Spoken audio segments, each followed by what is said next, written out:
अस्सलाम वालेकुम। आज हमने वर्ब करेक्शन की एक्सरसाइज नंबर 10 करनी है 9th क्लास ब्राइट लीडर से।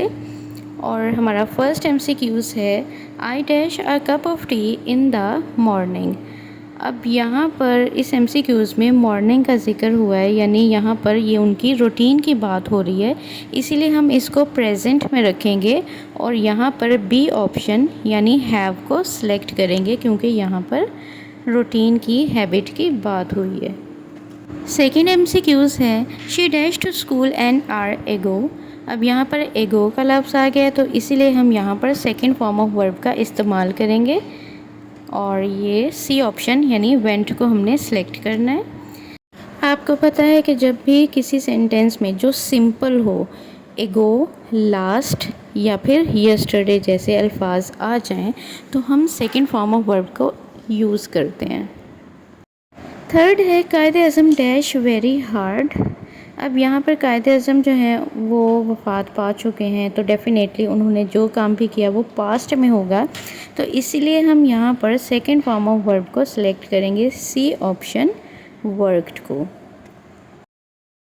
फोर्थ है ही डैश न्यूज़पेपर्स फॉर लिविंग। अब यहाँ पर एक चीज़ जो आप लोगों ने याद रखनी है कि आपके पास जब भी कोई सेंटेंस सिंस एंड फॉर के साथ हो, उसमें टाइम मेंशन होता है, तब आपने हैज़ बीन, हैव बीन या फिर हैड बीन के साथ आईएनजी फॉर्म को सिलेक्ट करना होता है। अब अक्सर बच्चे इसमें कंफ्यूज हो जाते हैं जब भी ये वाला एमसीक्यूज़ आ जाता है। वो कहते हैं कि फॉर के साथ तो हमने आईएनजी फॉर्म वाला ऑप्शन सेलेक्ट करना है, लेकिन यहाँ पर फॉर के साथ लिविंग यानी उनकी रोज़ी, उनके रोज़गार की बात हो रही है, यहाँ पर टाइम मेंशन नहीं है, इसीलिए यहाँ पर आपने एक सिंपल ऑप्शन को सिलेक्ट करना है और यहाँ पर आप सेल्स लेंगे, ही सेल्स न्यूज़पेपर फॉर लिविंग। यहाँ पर आईएनजी फॉर्म वाली ऑप्शन को सिलेक्ट करना गलत होगा। नेक्स्ट है she dash the door softly. अब यहाँ पर आप शट को सिलेक्ट करेंगे कि उसने दरवाज़े को आहिस्तगी से बंद किया, तो ये क्योंकि पास्ट की बात है इसीलिए यहाँ पर आपने सेकंड फॉर्म ऑफ वर्ब को सिलेक्ट करना है। शट की फर्स्ट, सेकंड और थर्ड फॉर्म शट ही रहती है, इसलिए यहाँ पर ये as a second form use हो रहा है, वरना देखा जाए तो ऐसे लगता है जैसे ये यहाँ पर बी ऑप्शन शर्ट्स को हम सेलेक्ट करेंगे क्योंकि सब्जेक्ट हमारा सिंगुलर है, लेकिन यहाँ पर हमने सी वाले ऑप्शन को सिलेक्ट करना है। नेक्स्ट है she dash her home task when the guest arrived.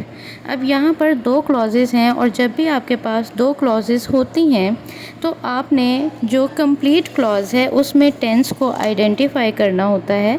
अब यहाँ पर द गेस्ट अराइव्ड में आपके पास सेकंड फॉर्म ऑफ वर्ब है, इट मीन्स कि इसमें पास्ट इंडेफिनिट टेंस यूज़ हुआ है, तो जो क्लॉज आपने सॉल्व करनी है वहाँ पर भी आप पास्ट टेंस ही यूज़ करेंगे, यानी पास्ट इंडेफिनिट, पास्ट कॉन्टीन्यूअस या फिर पास्ट परफेक्ट में से अगर कोई ऑप्शन है तो अकॉर्डिंग टू सेंस आपने उसको यूज़ करना है। अब यहाँ पर आप ए ऑप्शन यानी वाज डूइंग को सिलेक्ट करेंगे। She was doing her home task when the guest arrived, यानी जब मेहमान पहुँचे वो अपना घर का काम कर रही थी। नेक्स्ट है I dash a book when the bell rang. इसमें भी दो क्लॉजेस हैं और जो हमारे पास कंप्लीट क्लॉज है उसमें सेकंड फॉर्म ऑफ वर्ब का इस्तेमाल किया है, तो इसी तरह से हमने यहाँ पर भी वाज रीडिंग को सिलेक्ट करना है क्योंकि यहाँ पर भी सेकंड फॉर्म को यूज़ किया गया है। नेक्स्ट है they dash to school when the storm broke. अब यहाँ पर भी जो कंप्लीट क्लॉज है द स्टॉर्म ब्रोक, उसमें ब्रोक जो है वो सेकंड फॉर्म ऑफ वर्ब है, इसीलिए हम यहाँ पर वर गोइंग को सिलेक्ट करेंगे, यानी जब भी आपके पास पास्ट टेंस में कोई कंप्लीट क्लॉज है तो आप उसको पास्ट में ही रखेंगे, प्रेजेंट या फ्यूचर में से कोई भी ऑप्शन को सिलेक्ट नहीं करेंगे। नेक्स्ट है I dash the house before it started raining. अब यहाँ पर जो कंप्लीट क्लास है इट स्टार्टेड रेनिंग, तो स्टार्टेड यहाँ पर सेकंड फॉर्म ऑफ वर्ब है, इसीलिए अब यहाँ पर आप सी ऑप्शन यानी हैड लेफ्ट को सिलेक्ट करेंगे। लास्ट है they dash there meals before the guest arrived.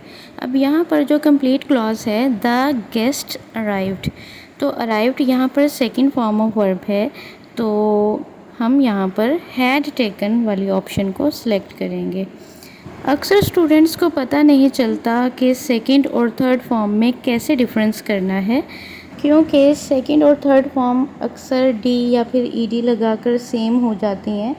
तो जब भी आपके पास कोई फॉर्म ऑफ वर्ब है, अगर उसके साथ कोई हेल्पिंग वर्ब है यानी has, have, had, will have या फिर शैल हैव, तो उसके साथ हमेशा थर्ड फॉर्म ऑफ वर्ब को इस्तेमाल किया जाता है।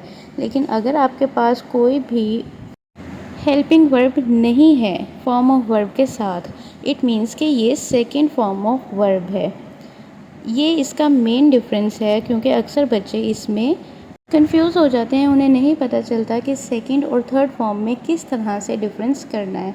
तो बस अगर आप ये याद रख लें कि अगर फॉर्म ऑफ वर्ब के साथ हेल्पिंग वर्ब हैं हैज़, हैव, हैड, तो फिर वो थर्ड फॉर्म ऑफ वर्ब है, और अगर नहीं है तो वो सेकंड फॉर्म ऑफ वर्ब है।